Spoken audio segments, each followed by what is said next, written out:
Welcome to our training session. I just want to give you an overview. We've had some sessions in the past about tabs specifically on Celigo, such as the Analyze and Gating tab, and we had a good response for that, so we continue with that type of training session, and today we're going to focus on the Manage Data tab. So for instance, if you've had a lot of users come to your Celigo and they're just scanning and scanning and scanning, and you kind of were wondering, well, maybe we should kind of organize some of this data to be a little bit more user-friendly.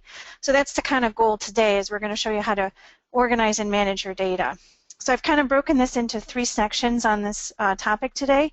We're going to just go over the file structure for the Manage Data page and show you some useful features such as the right-click button, how to use the filters, and then how to view the data from different formats. So the next group of training comments, we're going to show you some of the unique features and tricks of the trade, if you want to say, for how to handle your data, if you want to merge some scans, and then clicking an all kind of button. And then the last part is to create new users, groups, and permissions. All right, so first you need to log in as LAdmin. This is the highest level. They have a lot of privileges, such as creating new users. I'm going to slow this down a little bit. All right, so there's our Manage Data. Let me back it up. There we go.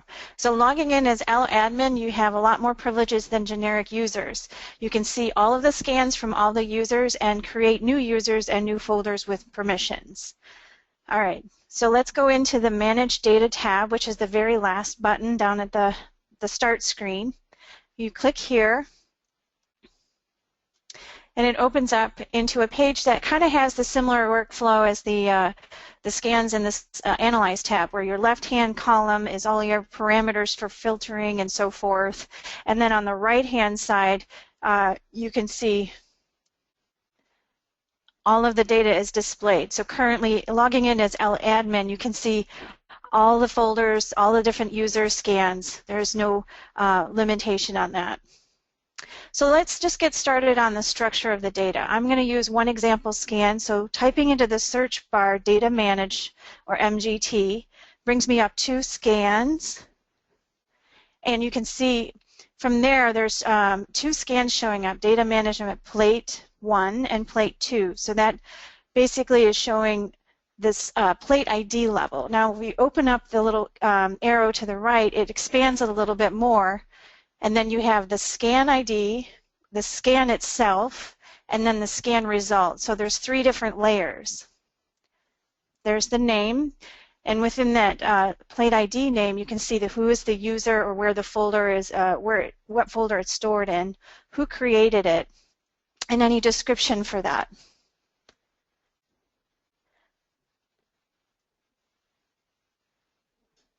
The next part down is the scan itself, the time and date stamp for that, how many channels were actually imaged for that scan, the file format was compact, and then again the user who actually created the scan, and then any description you have.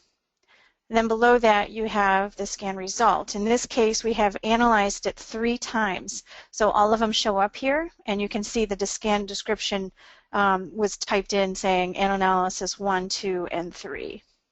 And it also lists the application that it was listed in the middle column.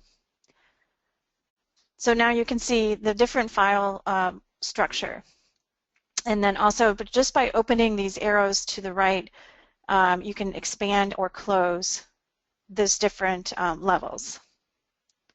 So again, one scan ID can have multiple scans, and any scan can have multiple analyses.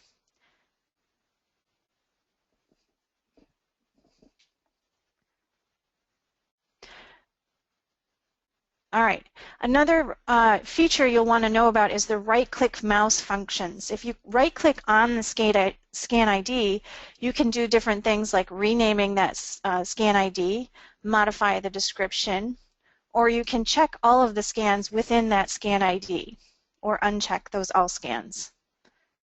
So in this case, let's check all. Now you can see all the boxes for that particular scan ID have been checked. You can also right-click on the scan itself, and at this point loading the scan is possible, modifying the description, or actually deleting those images from the database is possible at this point. And you again can uncheck and check all. And then also you can load a result and a scan from this clicking the scan results section on the right click, and you can also modify this description. So the right click buttons are not so obvious, but if you can do it on any level here, the plate ID, the scan level, or the results level, and it allows you to adjust some things or even load the scan into the results tab at that point. So a lot of times when you're in this data management and you just have clicked a lot of things, I use the reset filter button to bring me back to, if you want to say, the beginning where nothing has changed. I've got all of my normal folders visible and checked, but I don't have any scans particularly checked. And on the top portion of the left-hand column, you can see how it's organized. So you have the folders, which match the columns on the right side. And then you can see which folders and users have scans. So in this database, we have 4 users, and demo has scans. So let's double click on demo, and you'll see that all of the checkboxes are removed except for the demo. So this is another hidden feature. You can double click a user, and it really checks just that user and removes checks from everywhere else. If you want a single click, it will add or unselect a user or folder. And you can see as you click these users and folders, the data display on the right is updating.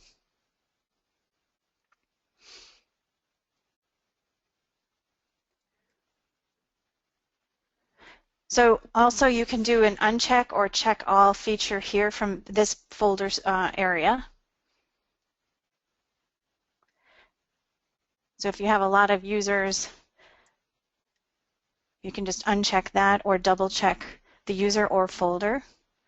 So let's click a folder here. It populates with 2 scans showing up, or 2 plate IDs.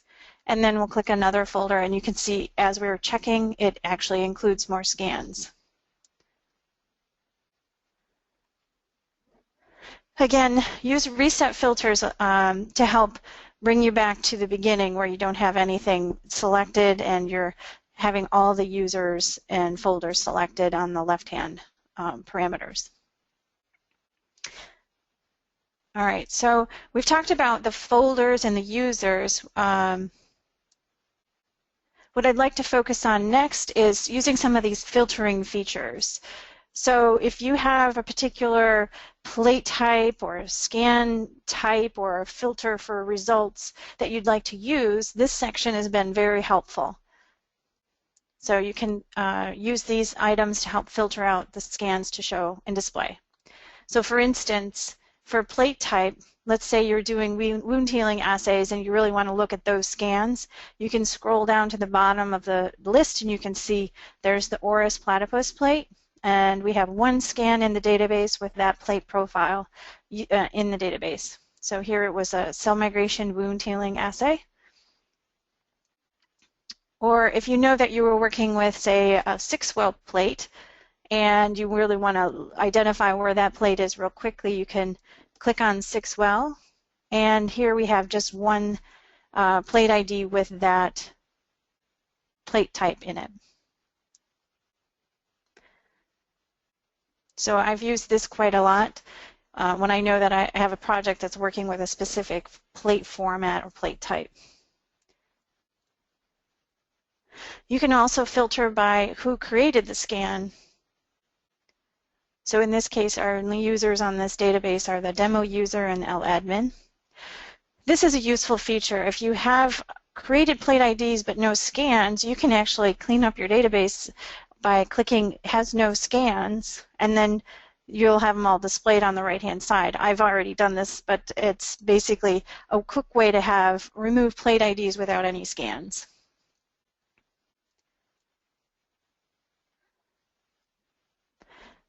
And the next section down, you have the scan filter. So if you know that your experiment was done with collecting so many channel images, you can use this as a filter for, say, let's do equal to, and the number of channels, we'll set it currently at 1, let's move it up to 2.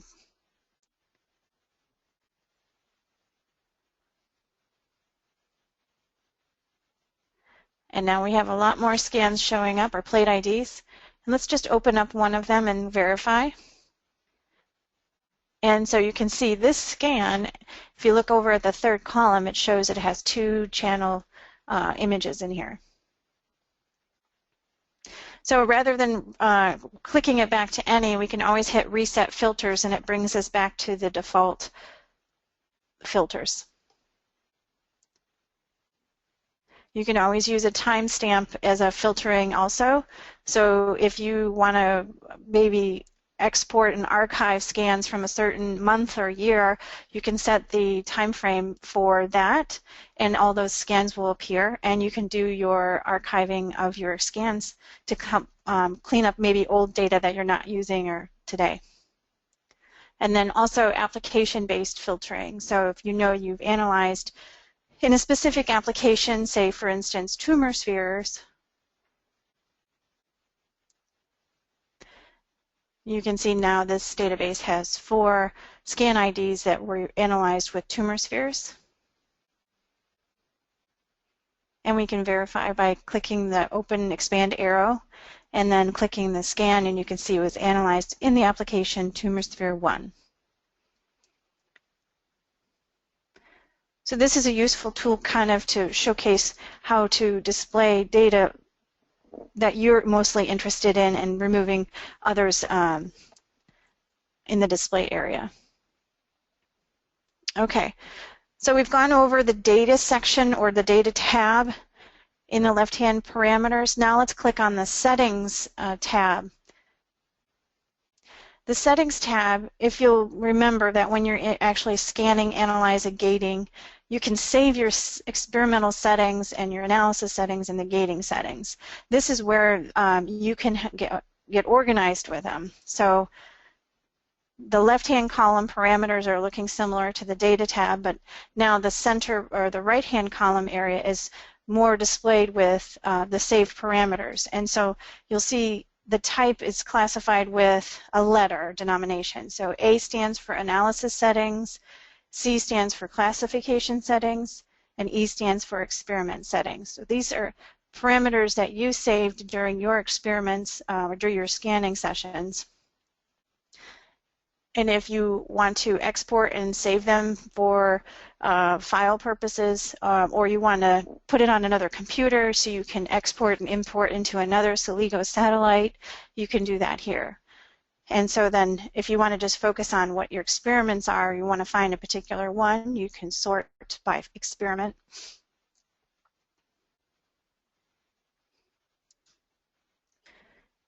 And also in analysis, we've got a lot of analysis saved parameters.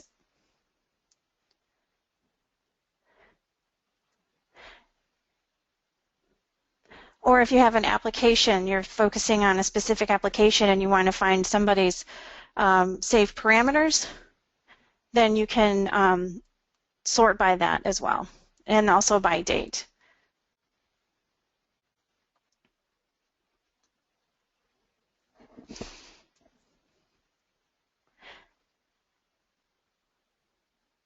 So when you're actually using these analysis settings and you're like, oh, I'd like to go and send this to the satellite or send it to another colleague to use for a different instrument, you can actually understand what file you're sending by using understanding the file's nomenclature. So just let's click on the analyze for, or the one setting for analysis, and let's export it and save it to the desktop. And you'll see that the file extensions are unique for the type that it is. So the analysis settings have an extension of .cas.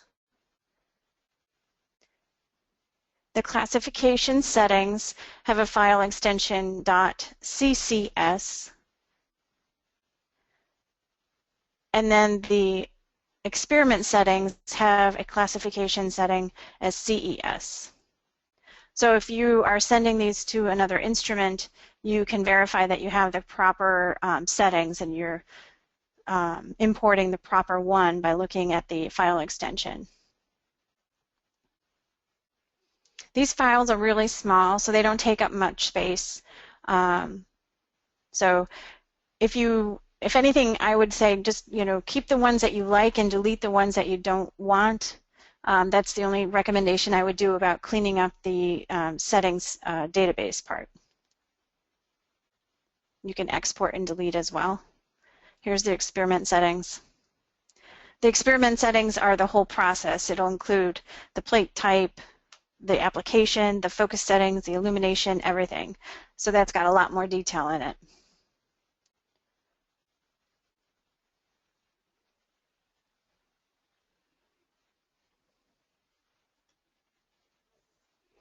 Okay, so the last tab we should talk about here is the Summary tab.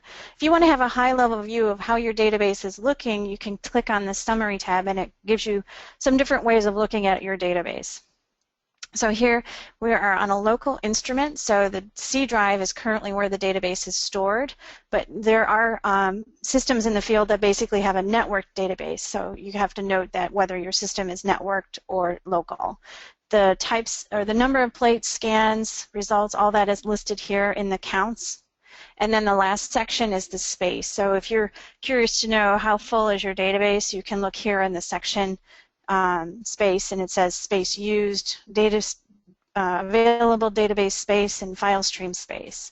You want to have at least 100 gigabytes free minimum, because that basically allows the system to be able to read and write to the computer without being too few of space to do that. So then you have different ways of looking at the data. You can look at the data over time, how fast you've been scanning and using up the space. And you can see from the drop-down menu that the the available ways of displaying your data over time. I think the size or used space is probably the most helpful, or available space. Another way to look at it is the folder breakdown. If you want to identify which folder contains the most amount of data, you click on here and you can see I have the current display is for size. You have all the different ways of displaying the folder breakdown.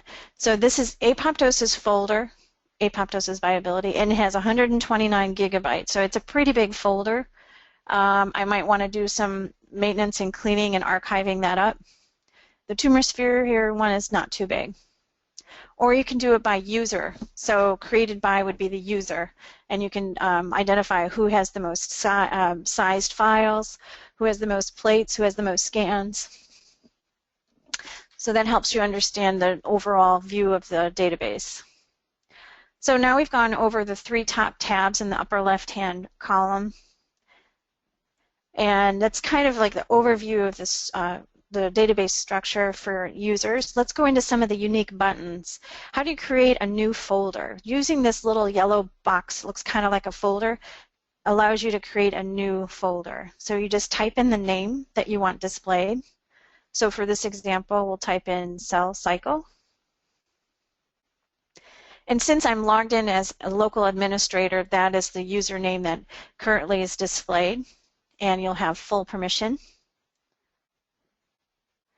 So let's add a couple other users to start using this folder. So you have the ability to do groups. So we have a lab group A, or we can select specific users. So in the user list, we have a demo user, and we have a scientist 1. So just clicking on this user and clicking OK will add it to the folder. And you have to establish what permissions you want this user to have. Read, write, delete, or full. So read, write, delete allows you to read, write, and delete to the folder. Full actually allows the user to change permissions and add users to the folder, or even delete the folder. So that's the difference between those last two parameters.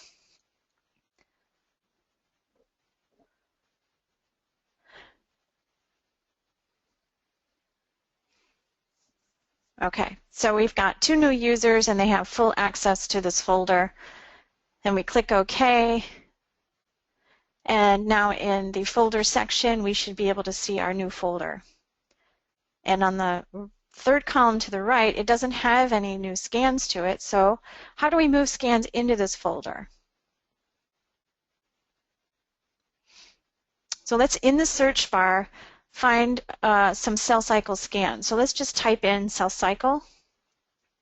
It will search the scan ID, the description, various places for any of the words cell cycle. Here we have 4 plate IDs, and they're all created by either Scientist 1 or Demo.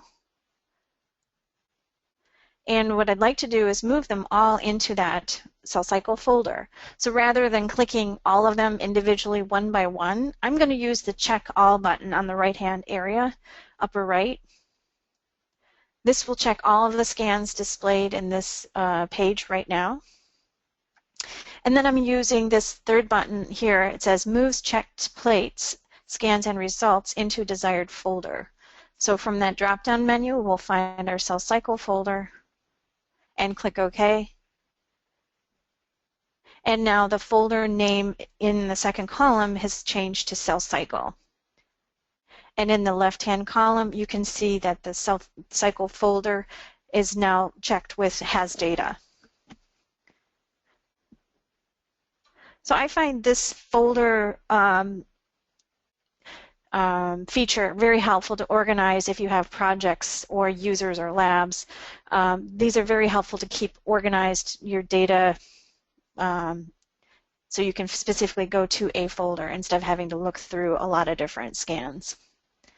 How do you modify a folder once it's been created? So you just click the second button in from the new Create folder, and it opens up the Permissions and Users section, just like we had created a new one.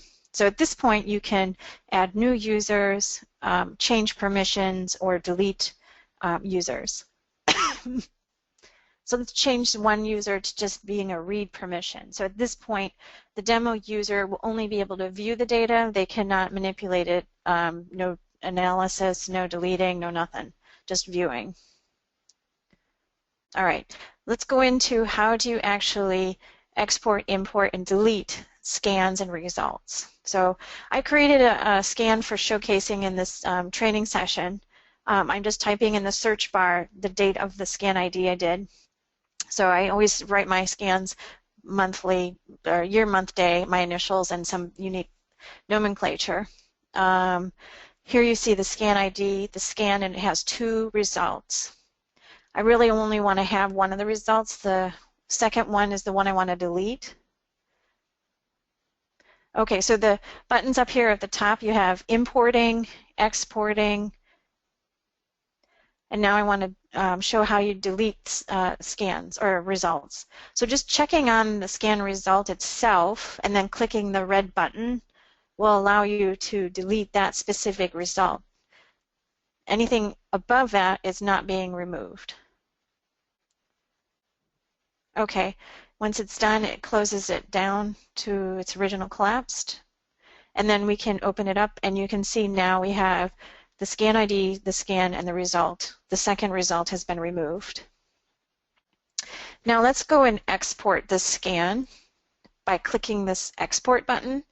There are 2 options when you click on the down arrow, export and export delete.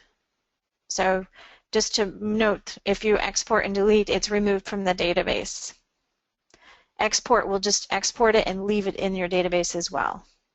So when I'm exporting, I try to not do it onto the local computer because that will take up more memory space on the computer. It's better to put it on a network location that's backed up. But for training today, we're just going to stick it on the desktop. I don't recommend doing that all the time. But for training today, we'll just stick it on the desktop. So it's saved. And now we're going to go ahead and delete it. Since they're checked, we're good. We just click delete.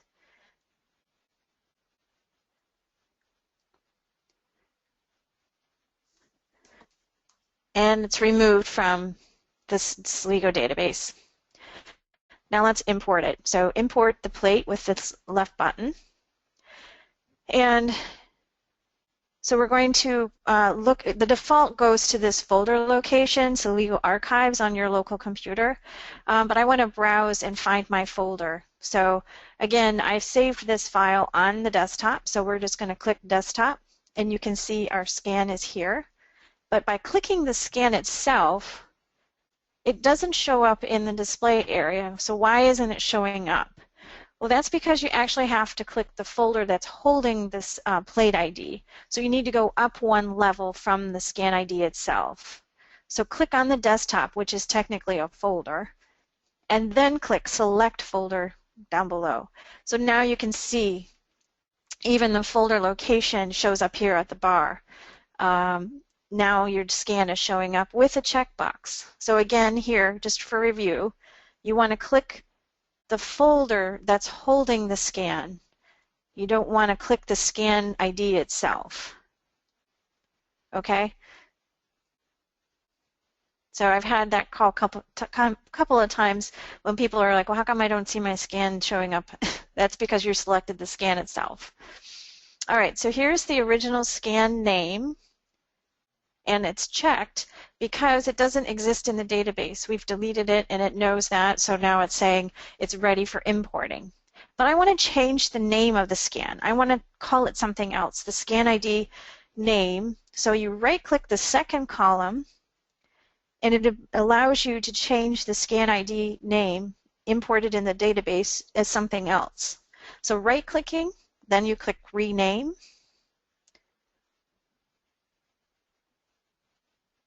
and it opens up the dialog box, and you can add or change or edit whatever you want. So let's just put 2 just to showcase.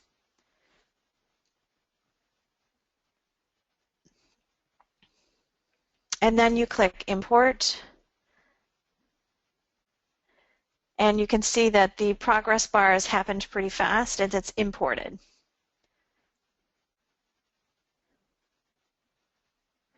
All right, so let's go find our scan that we've just imported. So let's set the filters and do a fresh search for our scan.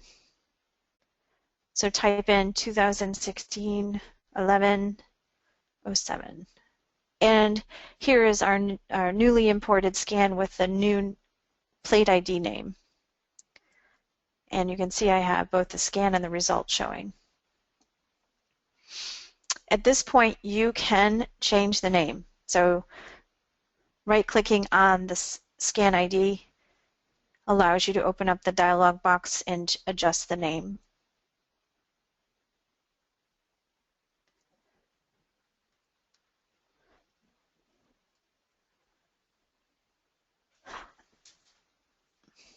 And then also you can go ahead and add descriptions as well. I use descriptions a lot for my plates and scan results. It helps you kind of refresh your memory when you're coming in to review what was in this plate, what was the scan, how did I focus, what was my illumination, just to kind of as a quick refresher. I use this description section to help kind of take notes on that particular scan. So that's a useful feature I use a lot.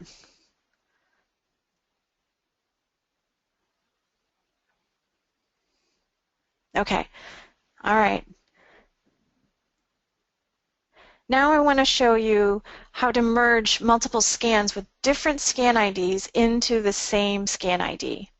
So say, for instance, you have one plate that you created and you wanted to do growth tracking, and by accident you actually gave each scan day a different scan ID name.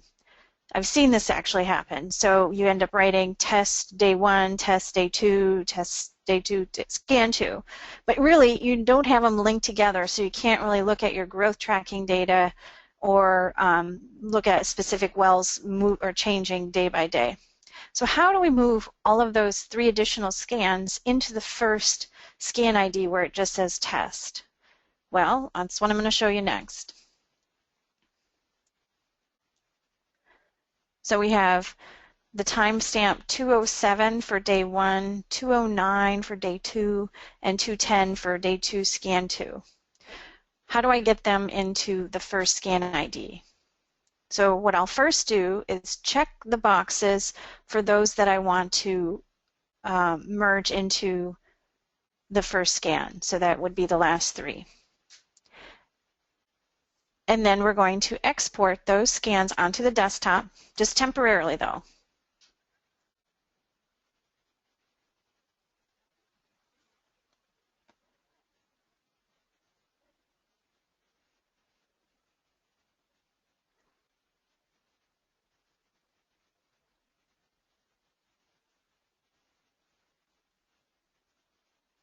Okay. And at this point,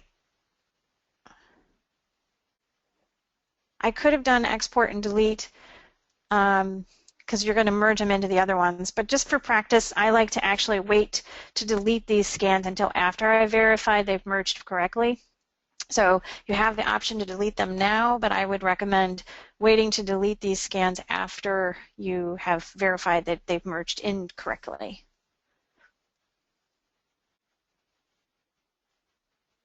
So at this point, you can go in and click the import button.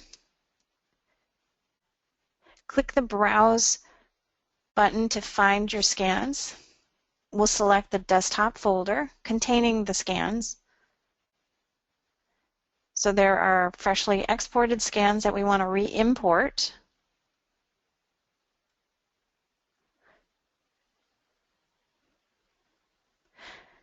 And now you can see all of the scans that are showing up in our desktop folder. They already exist in the database. We already know this. But what we want to do is rename 3 of them to have the same scan ID as that first file. So let's go ahead and adjust each of those to have the same name as the first file.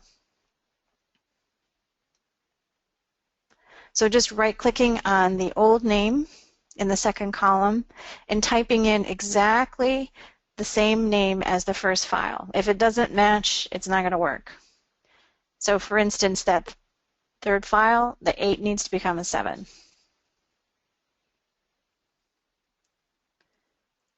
If you have extra spaces or dashes, that will still cause a conflict, so just make sure that you have everything the same.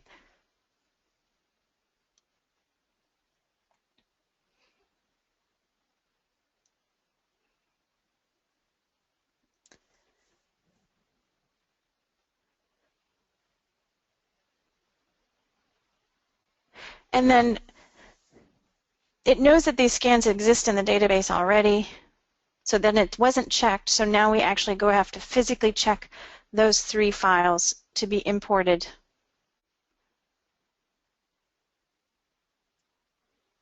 And then click import. In the progress bars, also to note that when you do this type of merging, the plate format and vendor type have to be the same. It won't work if you have scanned under different plate profile names. So now you can see it's imported into the scan ID that's matching the first scan ID.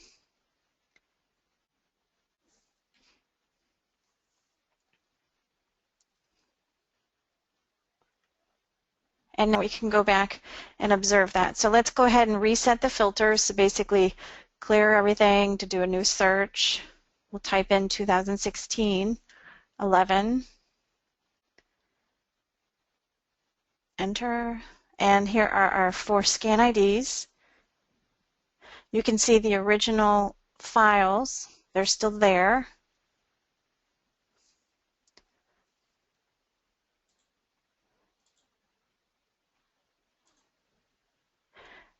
And now you can see the newly merged scans are showing up under the first plate ID. So now you can do your growth tracking reports as well as observing your data all under the same scan ID. At this point, after you physically verified that everything's gone through just fine, you have the same date timestamps, you can delete your original data. This will help clean up your database.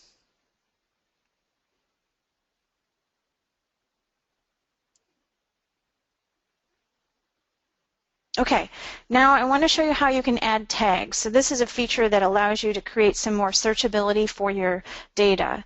So for instance, this experiment might have been part of a validation. So let's type in the word validation and it's attached to the scan ID. So now the right column, it says validation. It only shows a certain number of text. And you can add scans at any level. So for instance, the first scan, if you click the scan number 1 and you add a tag, we can call this one val1. And now that tag is val1 to it. So you can do that at any level, the scan ID, the scan itself, or the results. So this helps create a little bit more searchability or grouping, if you want to say, if you didn't want to put it in folders or put descriptions into the description part. You can also delete a tag as a whole or individual tags on a scan or scan result. Okay, and then when you do your data search, you can type in that tag name, validation, and it reduces that particular scan that has that tag. And if it's on a scan level, let's type in val1. And it hasn't changed the screen because it's under the same scan, but if you move over to the scan level, you can see there it is. It's only showing one scan because that's the only one that has that tag. The other scans didn't show up. All right, let's reset the filters. Okay, another unique feature, the check all and uncheck all includes multiple pages. This is something I want you to kind of note in your mind. When you're looking at data, it can have multiple pages. So when you do this check all, it's actually checking all of the boxes in the multiple pages that you have. So here we only have one scan on the second page. Let's go back to the first page. And then on up above to the right, you can check all. Say, for instance, if you're going to export, it's including all of these scans on the first page, as well as the scans that are on any additional pages past that. So here, the second page with that single scan is also checked. So just to note, if you're doing these kind of large group check all things, it is affecting multiple pages. It's not just what's currently displayed. All right, let's go back to resetting your filters. Again, that helps you remove any checks that you may have forgotten. All right, the delete scans and recover free space. So basically, if you've done some cleaning up of your data, you basically want to delete stuff that you're not using anymore. If you've got duplicate data, this is good housekeeping to clean up your data. So let's check these and delete these extra days that we now have merged. So the individual originals we're going to delete.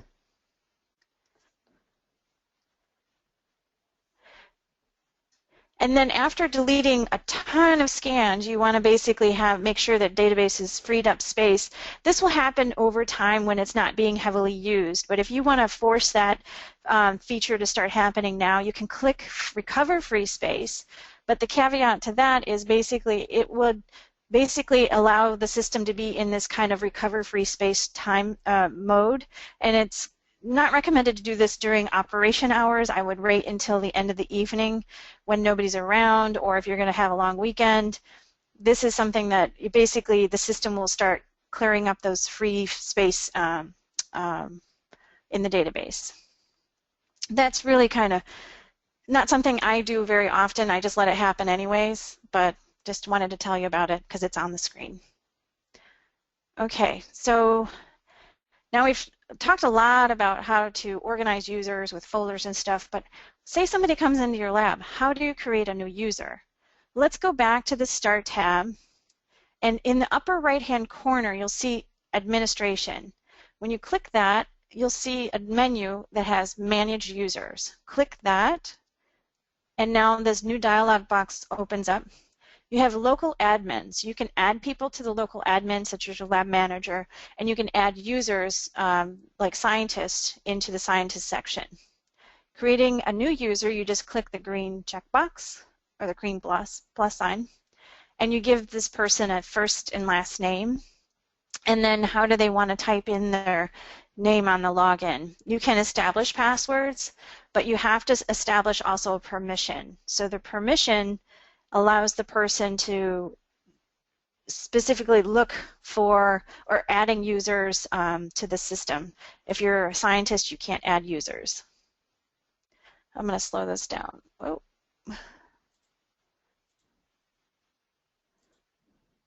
You can add groups. Groups allow you to quickly add groups to a folder and so forth. Here's our lab group B that we just created, and we're going to make scientist 1 and scientist 2 a part of that group. And so now you can see how you can create quick folders and add groups quickly to those folders. And then we have scientist 1 and scientist 2 is our new addition. So let's go back into the manage data and give our new scientists some permissions.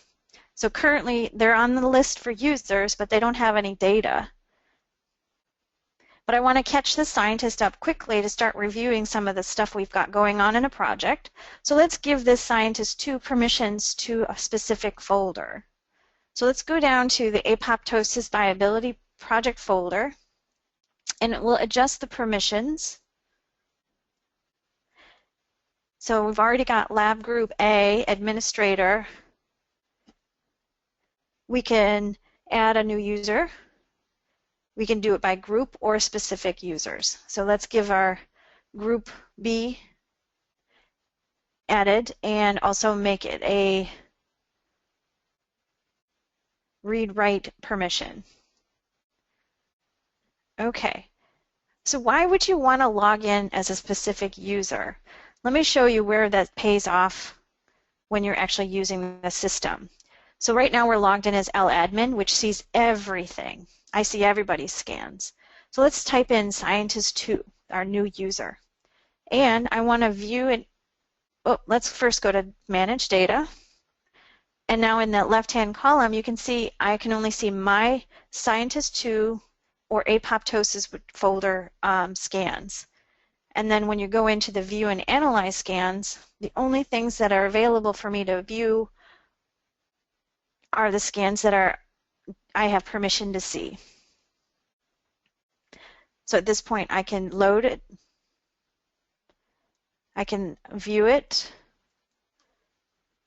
and I can create new analysis if I need to. So this is helpful when you have a lot of scanning going on in your system. I think it's helpful to have each person have their own user and then create user groups and folders. It just makes it a lot easier to view your own data. So we've covered a lot today, but I kind of broke it out into the structure of the system, unique buttons, and how to create user groups and permissions. If you guys have additional questions, I'm going to open up the floor right now so you guys can ask stuff, or if it's more beyond my current knowledge, I can get back to you about it. So Amy, if you want to open up the floor for questions, see if anybody has any interest questions, that would be helpful. Thank you, Sarah, for a great presentation. So I'd like to open up this time to answer any questions any of our attendees have for us. So I'll give you guys a minute and we'll see if any questions come through.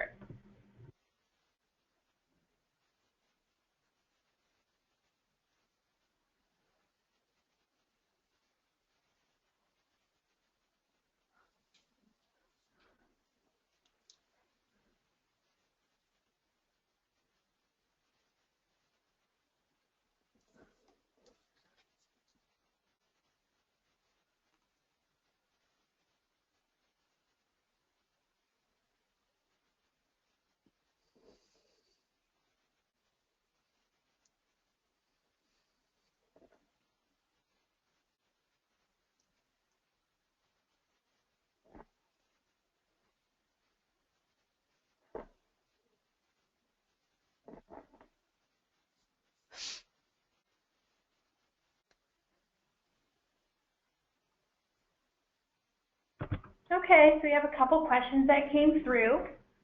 First question says, what if you have multiple scans in a folder? Would they all populate by choosing the folder?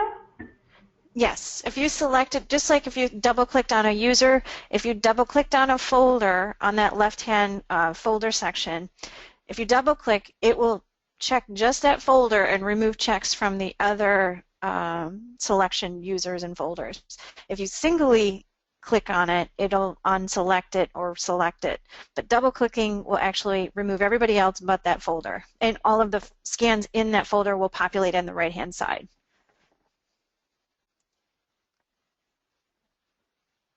Thanks, Sarah. We have another question. So how do you know if the database is getting full and it's time to update?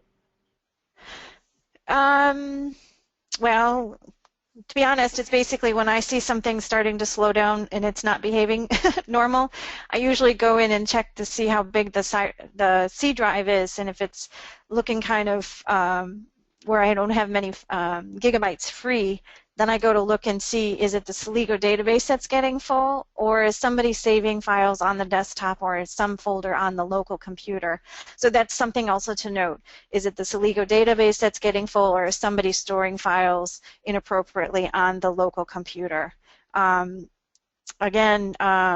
we have multiple, let's see, over the years that Celigo has been in the market, we've had to upgrade our computers because, you know, we get new software from the Microsoft company, whatever. So we've had to upgrade our computers. So our old computers, the local drive was actually, let me pause this thing. So anyways, the local drive was storing the data on that C drive, and now the newer computers have the computer storing it on a separate drive on the computer.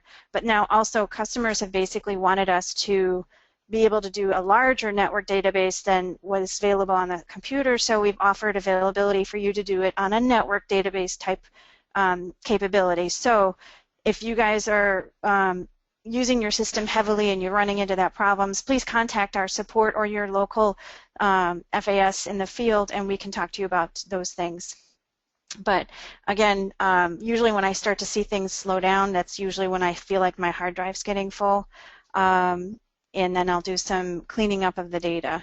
The other thing is if you have software updates, so Microsoft does updates once in a while, sometimes the system gets slowed down because it's trying to get that update to happen. So that's another thing for you to kind of note. If your Windows Microsoft thing wants to do updates, Celigo software sometimes gets a little bit slowed down. So that's that. Hopefully I answered your question.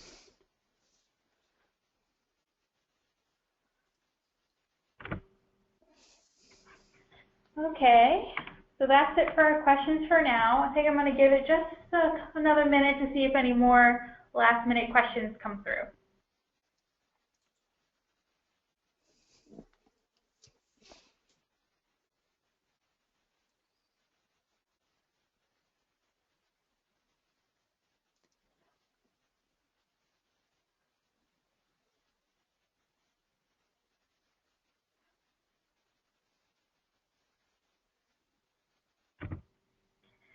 Okay, so I guess that's it for all of our questions. I'm not seeing any more come through. So that concludes our webinar for today. If you do think of any further questions later on, feel free to reach out to us. You can call us or you can email us at support@nexilum.com. We also encourage all of our attendees to submit topics for future webinars. We now have all of our past webinars on our help and support page on nexilum.com for your reference, so feel free to check those out and see and browse our topics that we've done in the past. Again, this session today was recorded, and you will receive an email sometime next week with a link to the recording so you can watch it again or you can pass it along to a friend or colleague. And we hope you'll join us again on Thursday, December 8th for our next Celigo user training webinar. Again, thanks, Sarah, for a wonderful presentation, and I hope everyone has a great day. Thanks, Amy. Thanks, everyone. See you next time. Bye.